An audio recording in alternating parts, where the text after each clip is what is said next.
the historic voyage of Columbus, the science of map-making has played a leading role in the birth and development of America.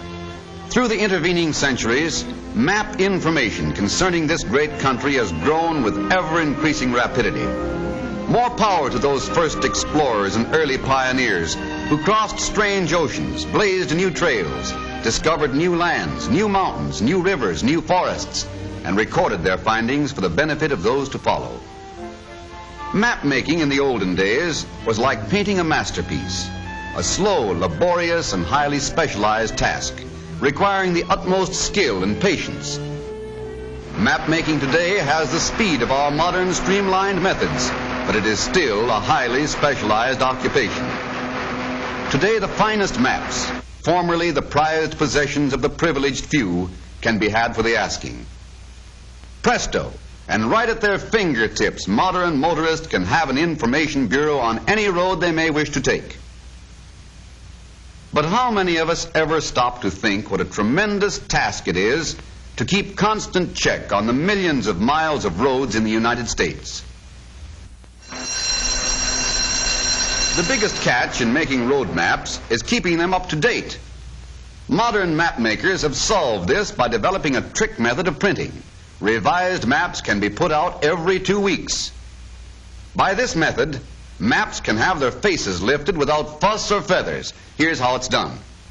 Every time a road is to be built or repaired, symbols showing its progress are overprinted onto the latest edition of the regular road map.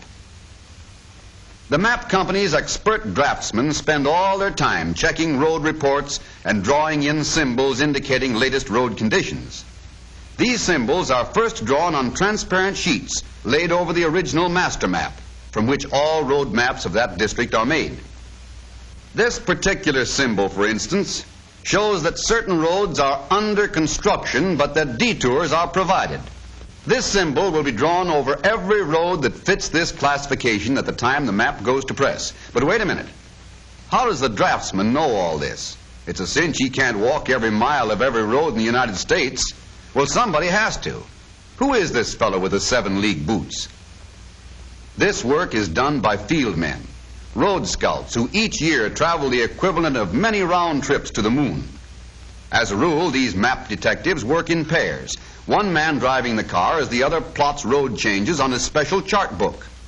Notations are carefully checked against special instruments to ensure complete accuracy. Drawing a straight line in a moving automobile on a bumpy road is one job that calls for a steady hand and a car that smoothly cooperates. These road changes, when carefully drawn to scale in the graph books, are now ready for the big leagues, the master detour maps in the drafting rooms. Here is another type of symbol often found on up-to-date detour maps. This one indicates road under construction but open to traffic. In other words, drive with care. Automobile club scouts like these also run down valuable road clues. These men often do 2 jobs at once. Besides gathering data for the latest detour maps, they also check new findings against old United States Geological Survey topographical sheets.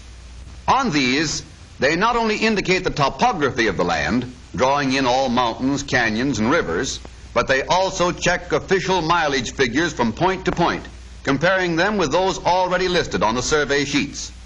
Since many of these were drawn up from surveys made over 30 years ago, some roads are found to be longer or shorter than their birth certificate shows. Being a road scout is no soft snap. Driving around Death Valley in the summer isn't found in the pink tea section of the book.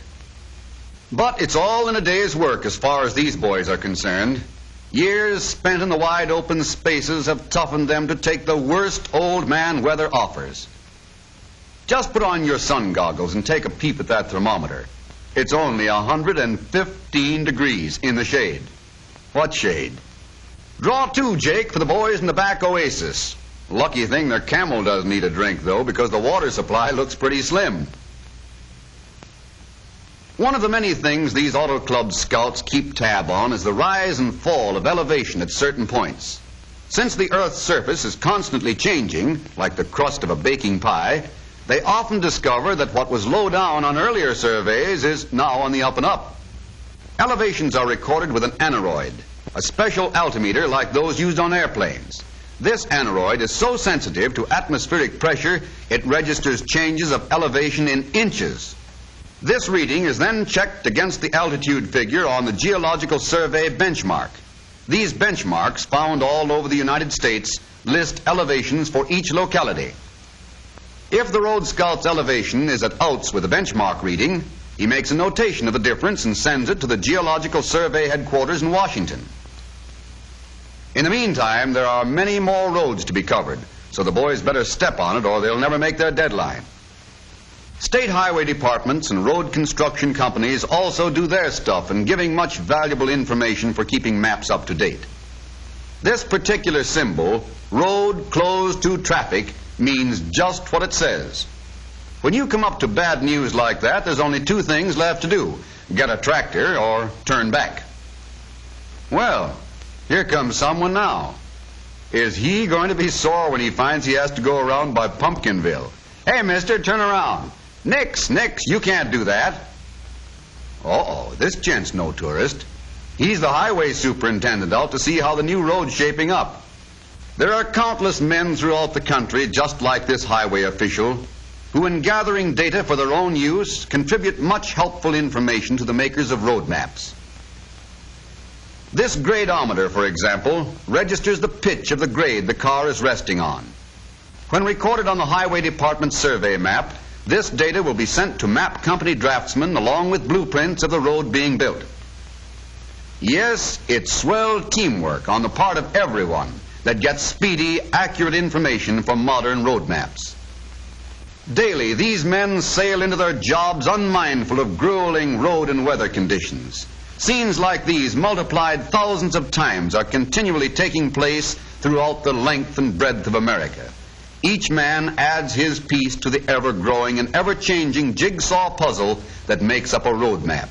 Speed is essential, particularly in the case of detour maps. Speed in getting the news on the map while it's still news. Speed in revising it when the roads are again open to traffic. When all this last-minute road information has been transposed to the overlay sheet, the sheet is removed and placed in a special vacuum frame. A huge camera then photographs the overlay onto a glass negative. This negative is photographically transferred onto a sensitized zinc plate, which, after having its face washed in an acid solution, is ready to be inked and locked on the press. This press swiftly overprints the detour symbols onto the latest standard road maps. These, in turn, are automatically cut and folded to the proper size, ready to give folks a good steer. Yes, map making has changed, has kept pace with a changing America. Modern maps guide us over the modern roads of the land, over great superhighways such as the famous New Pennsylvania Turnpike. Modern maps taking today's motorists where they want to go, when they want to go, quickly, comfortably, and safely.